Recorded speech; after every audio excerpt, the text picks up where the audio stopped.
CNN, Gaziantep, Turkey. It is heart-wrenching to see what is still going on there in Syria. Let's dig a little deeper. Joining me now, someone who is very familiar with the plight of the people in Syria. Lynn Kronberger is the CEO of SOS Children's Villages USA, which has worked with families affected by this crisis. She joins me now live from Washington. Thank you so much for coming on our show. We appreciate you being here. Thanks for having me, Sarah.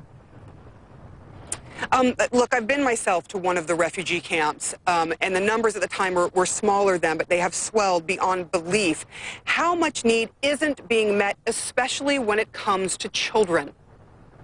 Yeah, there is a lot of unmet need right now. As the story you just shown, there's so many displaced families, and there's even more and more displaced children. At SOS Children's Villages, we take care of the orphan and abandoned children, and we're having to take care of more and more children every day, and not only take care of them in the homes that we currently have, but also being forced to move those families and those children to other locations to try and find safer locations for these children who have already been through a lot. What can people do for these children? Because when they're in the villages, whether they lost parents in the war, whether they just got separated from their parents, is there anything that people can do for them right now? Absolutely. One of the programs we're working on right now, and one of the things my colleagues in Syria keep reminding me, is that education is a huge issue for children right now.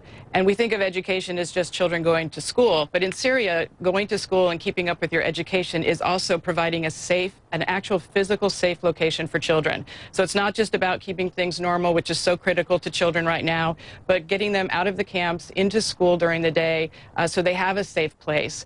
So schools are overcrowded. We're working within the different factions right now to provide extra shifts so that children can sometimes either go to school or in the afternoon if they have to. So it's not just about education, but it's providing more safe places for children.